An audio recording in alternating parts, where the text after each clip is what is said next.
come to the wrong place at the wrong time. You know what that means? It must be the wrong stuff. Guy Denton, how you doing, man?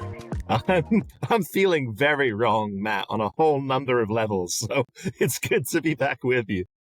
We taped this on Friday, and normally that's a good thing. Today, I feel the weight of the week has beaten me down. I'm tired. I'm ornery, irritable, cantankerous, and it also, every time we talk, I feel like a million years have passed since the week before. It's amazing the way that news and time just has sped up. But I digress. Well, I'm not, I said this before we started recording, but I'm not sure how this new ornery, cantankerous you differs from the regular you too much, but there's that. Though you're completely right, though, because it is amazing that how within the span of, 2 months, Trump was convicted of a crime, Trump was convicted, right? Then there was the debate. Then there was the assassination attempt. Then Biden dropped out. Now Kamala is building up strong momentum and is mounting a campaign, and it's not even Halloween yet or Labor Day. This all happened. I mean, I think the conviction was like the very end of May, but most of the stuff you're talking about has happened in the months of June and July, and now we're starting August, and God knows what that will hold. But just to sort of prove our point, this first clip I want to play is it's about Democrats. I think Minnesota Governor Tim Walz introduced this idea that Republicans are weird, which of course a lot of them are. There's a lot of weird stuff in the Trump era. I mean, I remember when Republicans were boring. We were like Alex P. Keaton types. And now there's if you run into someone and they're like weird and eccentric, pretty good odds they like Trump. And it's such an obvious word, but I think it's performing better than these concerns about democracy and extremism. Weird, for some reason, has caught on, and this is an observation that was fresh 3 days ago, and now it feels old. But nevertheless, I want to get your take on the other end. You know there's something wrong with people when they talk about freedom to be in your bedroom, freedom to be in your exam room, freedom to tell your kids what they can read. That stuff is weird. They come across weird. They seem obsessed with this. We're using this fake living room to talk to you about a super weird idea from JD Vance. Yeah, it's quite weird. But what was weird was him joking about racism today and then talking about Diet Mountain Dew. Who drinks Diet Mountain Dew? On the other side, they're just weird. I mean, they really are. Some of what he and his running mate are saying, well, it's just plain weird. So this kind of became a thing like over the weekend, and now it's a few days old, but I think it really worked. And, look, there's a lot of weird stuff that's happened on the right in recent years. But, Guy, do you think it resonates, and does it have legs? Well, I think if you look at the actual issues, Democrats are also extremely weird in many ways and on many different subjects, and arguably maybe in some of the, and especially in terms of the more ardent progressive ring of the party, many of its policy priors could really be considered even weirder or just as weird as some of the most extreme policy priors on the right. However, I think it is still an effective attack because a lot of the people who we just saw in that clip who are mounting the attack are more or less empty suits. They look like generic standard issue politicians. They don't look like they just stepped out of a circus sideshow, which is unfortunately what most of the people who comprise the MAGA wing of the GOP do look like. Anyone in that clip looks more normal and seems more charming and ordinary than Paul Gosar does, or than Marjorie Taylor Greene does, or than Lauren Boebert does, and certainly than Donald Trump does, or than JD Vance does. So I think it's a completely fair line of attack, especially since Harris's campaign is now building momentum, and also probably the most effective rebuttal to that Republicans would have been, Kamala's weird too. Look at how artificial she is, how forced she is, that awkward laugh she does. Except now we know that the laugh is just a symptom of extreme anxiety that she suffers from. It's her way of dealing with it. And she's also gotten it under control. and has been far more effective at public speaking lately. So any real effective response that Donald Trump would have had to being called weird, I think, has been pretty much diminished now that the race has shifted. Yeah. All right. So let's go to a clip. This is Kamala. I think she's found her groove. So the momentum in this race is shifting. And there are signs that Donald Trump is feeling it. You may have noticed. So last week, you may have seen, he pulled out of the debate in September he had previously agreed to.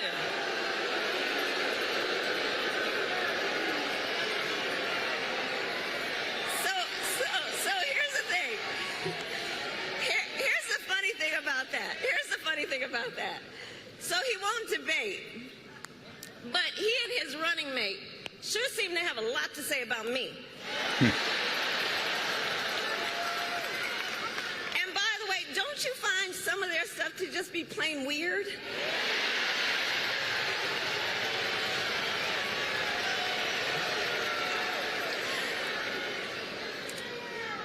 Well, Donald,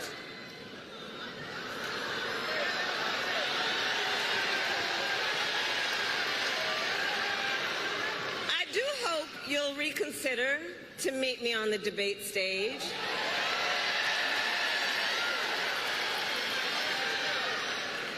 Because as the saying goes, if you've got something to say, say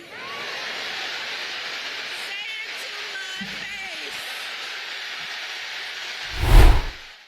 So what'd you make of that guy? I think it's a really clever piece of political business. I think that was a great line that she delivered as pretty much perfectly. And I think the point she made again about Trump fleeing with his tail between his legs from the debate, he was perfectly happy to have a debate with a walking corpse, but he isn't so willing to have a debate with an actual sentient human being who could maybe string 5 sentences together and argue back against a lot of his nonsensical points. He doesn't have anything to offer. He has no counterattack. His only counterattack, as we've seen recently, is to attack her on the grounds of race and say that she's only the nominee because of her race and because she's a woman and she's a DEI pick and so on. But that simply isn't going to fly at this point, especially since, again, as we've hit home in just about every episode we've done over the last few months, women, black voters, those sorts of voting groups are who are going to determine the result of the election largely, especially in the swing states. And according to a lot of the recent polling, at worst for Kamala, she's dramatically reduced Trump's lead in all of the swing states. And at best, depending on what source you want to go by, she's significantly taken the lead over him and is well ahead of him now. So Trump needs to formulate some kind of plan, but considering that he has no actual agenda to run on and has been largely a victim of his own hubris, he was so confident that he would win that he picked JD Vance. That clearly now was not the right decision now that the facts on the ground have changed. I think it's going to be a hard climb uphill if he's going to get that for him to get that momentum back.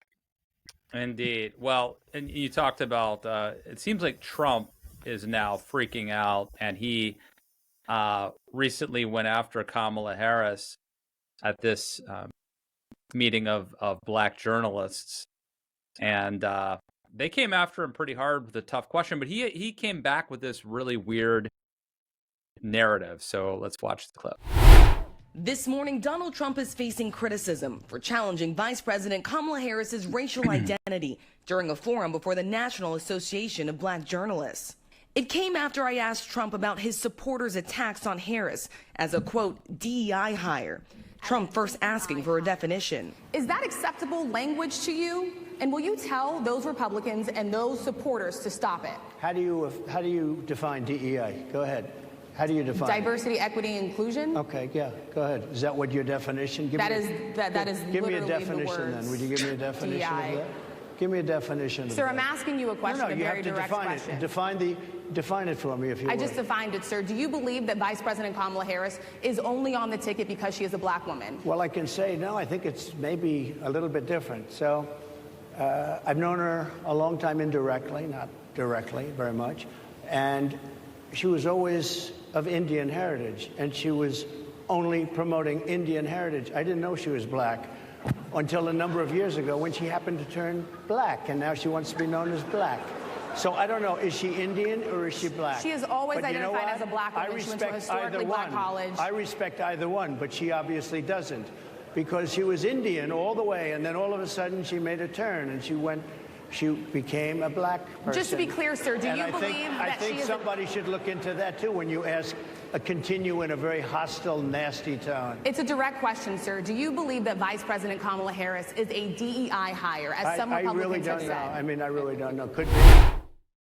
Did you know that she was a black woman, Guy? Were you aware? It had occurred to me. I did notice it maybe at some point in the last 5 years. I'm not sure exactly when. I mean, I haven't seen that entire thing. I'd seen most of it. I didn't realize quite how bad that really was. But what an absolutely disastrous clip on a whole number of levels. I mean, it's many fascinating things to remark on. One of them is that he tried to bully the moderator, and the moderator stood her ground and wouldn't have it, and he had nothing to come back with. He tried to change the subject, couldn't do it.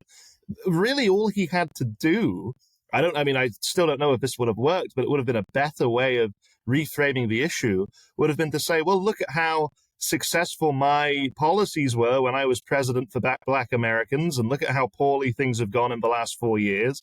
Look at what I could do for you as opposed to what Biden has done for you. Whether you think that's true or not, it would have at least been better than that embarrassing display, which I think a big problem too is, what is that redolent of? It's redolent of the Obama birther conspiracy that he spent years peddling and backed away from late in the game of 2016, but that, like so many of his other wild beliefs, is completely emblematic of who he is, and he can't help but going back to that kind of paranoid and, to use their term, which I think is valid, weird thinking. So, Well, speaking of weird, I'm sure you've seen this clip about JD What I Vance. was basically saying is that we're effectively run in this country via the Democrats, via our corporate oligarchs, by a bunch of childless cat ladies who are miserable at their own lives and the choices that they've made, and so they want to make the rest of the country miserable too. And it's just a basic fact. You look at Kamala Harris, Pete Buttigieg, AOC, the entire future of the Democrats is controlled by people without children. And how does it make any sense that we've turned our country over to people who don't really have a direct stake? Do you think Trump at that Black Association or National Association of Black Journalists, do you think he might have been trying to change the subject from JD Vance back to himself? Because he seems to be immune to JD Vance is actually hemorrhaging.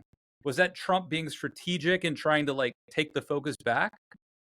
Potentially, but again, if you look at the polling, I'm not sure what his long-term game really was by doing that. I don't think it's really done him any favors. I mean, and what that Vance clip illustrates too, in addition to that Trump clip, is that neither of them are able to grasp, Trump because he is who he is. I think George Wilrutz called him a low-rent King Lear, which is perfect. And Vance because he's chronically online and obsessed with these bizarre, oftentimes directionally misogynistic right-wing Twitter spaces and communities. Neither of them can grasp the simple fact that good politics, even if you want to say things that you think of in defiance of incorrect taboos or norms that should be broken, being a jerk and being needlessly cruel and ignorant and aggressive is not a good strategy when you're trying to win such a tight race where you really need to persuade every voter you can that you have the better ideas and that they should come to your side. I don't think either of them are capable of doing that. I think you're right. This is speaking of weird, this is a little weird. I want to play you a clip. I recently, I've been in the process of converting some VHS videotapes, Guy, from the old days and digitizing them. And I stumbled across a video of me from 1991. And the reason it strikes me as interesting is there's this, I don't know if you saw, but there's a conversation or a discussion about Kamala Harris doing code switching. There was a video of her in Atlanta And just as they're trying to otherize her and say she's not black, some people are actually saying that she's a phony, and her accent in Atlanta, speaking to predominantly maybe African American audience, is different than her accent normally. And I wanted to present this video to you because when it struck me that I had a different accent. Karate. Several types of karate. Got your Aikido, Steven Seagal, a lot of wrist locks, takedowns. What I take is Taekwondo. It's a lot of kicks. So my partner here will get up. This could be short and sweet. Okay. Especially if he kicks me. Share out of the way. Let's say some guy was to approach me on the street. Now, of course, you can do stuff like this. I know he has a bit back. I can take the back out.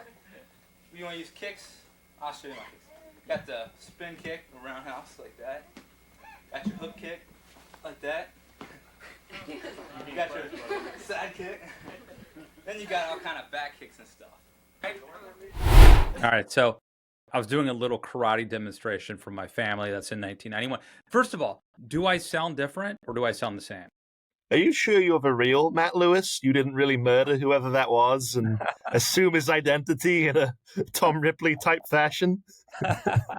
Trust me, if I was going to do that, I would have picked somebody better looking and probably taller. But did I sound differently? Actually, it's funny. Yes and no, I would say. I actually didn't notice much of a difference to begin with. Then, as soon as you started talking about Taekwondo, it really came out very strongly. And every time the word Taekwondo was said, the 7 sentences around it would sound strongly, you would say them in a strongly regional dialect. But otherwise, no, not too much. You, as a British person, you may not be able to discern what region that. I'd love to hear from anybody still at this point listening or watching how you would define. I'm from Maryland, by the way, but you probably wouldn't guess Maryland from that accent. But I have to say, when I watched that clip, I started talking that way too, a little bit. And I'm like, I think if I were around myself, I'd start talking that way. And that's what the code switching thing is. I think partly you're from Texas, you're around other Texans, you start twanging it up a little bit, baby. Or having that draw a little bit. I mean, I feel like if I spent a week with Andy Bashir, I'd probably sound a little like Gomer Pyle, USMC. Is this something you deal with being here in the US of A? Are you losing your accent? And if you went back home, do you think you would start, oh, good day, mate? I mean, that's Australia. But would you get my point. You'll have to tell me if I'm losing it. But, I think that's absolutely true. It does. How strong it is completely dependent on who I'm speaking to and in what context I'm speaking to them. If I'm doing some like a really professional thing, like an interview or something like that, then it will come out very strongly and I'll sound very formal and dignified. But otherwise, a lot of the time in casual conversation with friends and things like that, I think it completely or almost completely disappears. Sometimes it comes out depending on, especially if I say certain weird regional things, then it will come back out, but sort of all over the place. So I understand the identity struggle, Matt. I don't know if you remember, but like there was a clip of Hillary Clinton when she ran for president, I guess in 2016. It was surfacing, and it's a clip of her in Arkansas. When she lived in Arkansas, she's from Illinois, by the way, but she was the first lady of Arkansas, and she had this Arkansas accent. Being somebody in this society starts with education. And I think it made me think that she was a total phony. And now I'm wondering, like, was I wrong to think that? Like, in fact, is this a natural human thing that we will start to sound like the people that we're around? I don't feel no ways tired. I come too far from where I started from. Nobody told me that the road would be easy. I don't believe he brought me this far to leave me. And you all helped us win in 2020, and we're going to do it again in 2024. Quite possibly. No, I think absolutely, because why else would accents come and go? so easily depending on where you're living, right? And you can see it with other prominent people too. I mean, there are some, like just from my homeland, there are some people who come to this country and they completely retain their accent. Someone like, just in the conservative orbit, right? Someone like Charles C.W. Cook, I think, is definitely like that. You wouldn't know he'd been living here for 10, 15 years. But someone like Andrew Sullivan has a very peculiar, distinctive melange of accents where he sounds almost unique, almost. You can't really place it. Same with Jonah Goldberg always used to make fun of me by saying I sounded like Mark Stein, but he wanted to stick. I hear that not just from Jonah. I hear that from listeners, by the way, who Do you really? don't say that. Yes. I know. Maybe we Yeah. should bill it. Let's just go to the audio podcast and bill it as me and Mark Stein. I think we'll make it more listeners. What do you definitely. I'm not sure if there were sort of listeners you'd want to attract, but that probably would work. Yes. No, Guy, I have warned you that if you lose the accent, you're done. You're off the show. So, but look, ICE tells me the same thing, Matt. That's what my lawyer tells me. But look, I am sympathetic to this, and I tell you, another place where this is rearing its head is in the vice presidential race, right? So, Barack Obama was a great orator, and so it's probably no surprise that other people did you notice that Vivek Ramaswamy is copying Barack Obama? Have you seen this or heard this? Republican idea. These are not Democrat ideas or Republican ideas. This is an American idea. These are fundamentally American ideals. Imagine they were driving a car and they drove it into the ditch. If somebody has repeatedly crashed your car, you can't have the keys back. Do you want to turn over the keys to the same people who crashed it? You said Russia in the 1980s are now calling to ask for their foreign policy back. I have a newsflash. The USSR does not exist anymore. You know, the Cold War's been over for 20 years. It fell back in 1990. A skinny guy with a funny name. Who the heck is this skinny guy with a funny last name? But they sense deep in their bones. I believe deep in my bones. E pluribus unum. Out of many, one. We are one people. I have a dream that we can be one. Well, someone else who sounds a lot like Barack Obama sometimes is Josh Shapiro, the governor of Pennsylvania, who I think most likely, and I want to get your take on the other end, but who is most likely going to be Kamala Harris's running mate starting Tuesday. We shall see. He was attacked by the aforementioned JD Vance for sounding like Barack Obama, and Shapiro had this to say in response. Of Barack Obama. What is your response to that? Is that what he said?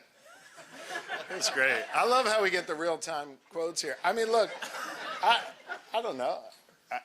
Barack Obama was probably our most gifted orator of my time, so it's kind of a weird insult, I guess. But look, I'll say this about JD Vance. It is real hard being honest with the American people when you're not being honest with yourself. JD Vance is a total phony baloney. He is the most inorganic candidate I think I have ever seen on the national stage. He doesn't know what he believes, and that is why it is impossible for him to articulate a coherent message to the American people, because he doesn't believe it. This guy is not exactly off to a good start, and it is clear that Donald Trump really has buyer's remorse with his pick. So if he wants to sling insults in my direction, which I'm not even sure is an insult, let him do it. That's fine. Bring it on. I'll be ready for whatever the hell JD Vance throws my direction. Thanks, everybody. I can hear the similarity. I see where the comparison's coming from, absolutely, especially in that clip. I think it's very evident. But, you know, if you're going to steal, or even if he is deliberately trying to copy Obama, I don't think his initial point was wrong. Why wouldn't you try to copy Obama? I mean, like Mike Pence was like George W. Bush meets Ronald Reagan. Yes. Right? And I think that was like not an accident. It makes sense to me. I think the judge too, right, is a little bit of Obama-esque sometimes. And you know, not everyone. The Pence about point, I think, is the point about Pence. I think is an interesting and relevant one, because not everyone can pull it off, right? You need a certain degree of charisma still to perform that kind of fusion successfully. And I don't think Pence was ever, you may disagree, I'm sure some people will disagree, but I don't think Pence was ever an especially charming or compelling speaker. I think there was always an air of glib, insincerity and disingenuousness to him. I think it was especially, the best example that sticks out in my mind is the vice presidential debate from 2020, where I thought he seemed sort of obnoxious and manipulative in the way he sounded. I think Shapiro is definitely not like that. Shapiro is charismatic. He is articulate. He is very pointed. He has an energy and a charm and an earnestness to him that doesn't feel glib, doesn't feel forced or artificial. And I don't think any of the prospective vice presidential picks who are seriously being discussed, whether it's Shapiro or Kelly or Buttigieg, even though I definitely don't think that's going to happen, would be bad choices, unless one of them takes a dog out back and shoots it in full view of a school bus of children and a nearby construction workers who are horrified. nearby group of construction workers. Yes, but otherwise, I think Shapiro would bring a lot to the campaign, would be a strong moderating force for the campaign. And I think in a debate with Vance, if that actually happens, Shapiro would probably trounce him and would give him a very difficult time. I think my favorite moment from this podcast was the whole controversy over what's her name? The governor of South Dakota taking her dog out to a gravel pit and executing it. And then startling construction workers who happened upon the atrocity. They're like, "We didn't do anything. No, ma'am. All's good. Everything's good." But this shows a close second. So do you think Shapiro will? Bringing it back to today? Do you think this show is the death of cricket of podcasting? Yes. If we could name it all over, it would be the death of cricket. Do you think Shapiro will be and or should be the running mate of Kamala Harris, or would you go a different direction? I think it will be Shapiro, but I thought Trump would pick Doug Burgum, and I was very much confident that it wouldn't be JD Vance, and I was completely wrong about that. So shows what I know. Take my prognostication with a grain of salt, but I think Shapiro is a more well-rounded pick than a Mark Kelly would be, or any of the other likely candidates would be. I think he's clearly behaving already as though he is about to become the nominee. And I think, we can disagree with a lot of his policy. We're not Democrats, right? We can disagree with a lot of You know what? As a conservative Republican, technically I'm registered as a Republican. Could I think of a better Democrat that I would, in my dreams, than Josh Shapiro? I don't know. Realistically, I don't know that it gets better than Josh Shapiro. I think especially right now, and with the way things have been over the last at least 5 years, that's certainly true. And bringing that kind of moderation, and even if you don't believe it's sincere, at least that patina of centrism to the ticket in wake of everything we've saw, in defiance of what's going on at the fringes of the Democratic Party, in the wake of everything we saw with Biden attempting to be a centrist and floundering and collapsing, it could only benefit the campaign if it does have any effect at all. And I think it would be the most intelligent choice. Well, speaking of intelligent, think of what Kamala Harris is about to do. She's about to pick someone from a swing state who could potentially deliver that swing state, someone who balances the ticket, who is, if it's Shapiro, a governor of a state. She is making a choice that will help her win the election. I don't think JD Vance, the only deliverable he brings is that he would have helped overturn the election, unlike Mike Pence. I think that's absolutely right. I think Vance was a hubristic pick, an arrogant pick, a pick on the part of a Trump who at that time thought there was no way he couldn't lose and that the race was in the palm of his hands, which it was for a week and a half, 2 weeks until things completely changed again.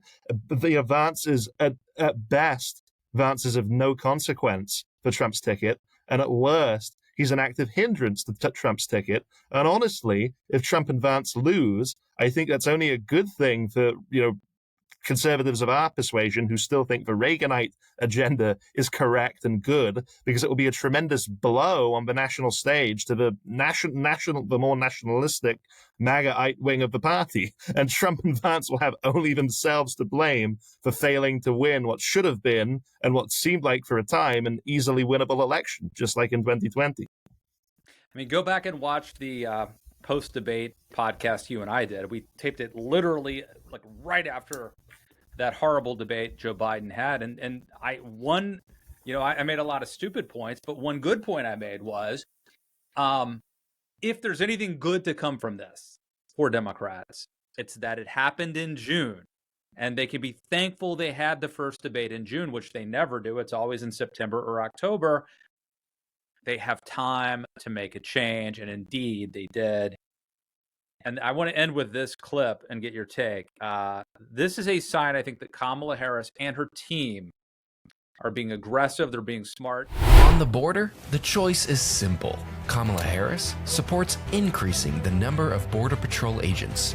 Donald Trump blocked a bill to increase the number of Border Patrol agents. Kamala Harris supports investing in new technology to block fentanyl from entering the country. Donald Trump blocked funding for technology to block fentanyl from entering the country. Kamala Harris supports spending more money to stop human traffickers. Donald Trump blocked money to stop human traffickers. Kamala Harris prosecuted transnational gang members and got them sentenced to prison. Trump is trying to avoid being sentenced to prison. There's two choices in this election: the one who will fix our broken immigration system, and the one who's trying to stop her. And this, of course, goes back to Republicans blocking that border bill that I think Democrats, it's not like, I mean, I don't want to paint them with, I don't want to make them out to be heroes here, but I think Biden kind of reluctantly, for political reasons, decided, let's fix the border. And Republicans stopped him because Donald Trump didn't want to give them a W this close to the election. And I think she's weaponizing that appropriately and properly. So what do you make of it? No, again, I think it's, very smart politics, and she's playing the game correctly, whereas Trump is not. And also, what is another effective tool to be deployed against Trump? What was Trump's biggest promise about the border? To build the wall, which he did not do and failed miserably. And that was arguably the central pledge, the defining pledge of his 2016 candidacy, and he couldn't get it done. He couldn't go through with it. And the border, what happened at the end of his what did he leave the border? What kind of state did he leave the border in at the end of his presidency? A disastrous one, which of course Biden and Harris have not fixed. But nonetheless, I think that the ad is very intelligent. Attacking Republicans on those grounds is exactly the right way to play it. And again, as Trump and Vance seem incapable of mounting any sort of counter-argument on the grounds of policy besides gesturing toward just a collection of resentments and grievances, which is what most of their policies have always been based on, it's only going to work in Harris's favor. All right, my friend. Well, it is, on that note, it is cold Jen time again. You drive us wild. We drive you crazy. It's Guy Denton. Always a pleasure. Always a pleasure to see you too, Matt. Think of cricket for me until next we meet.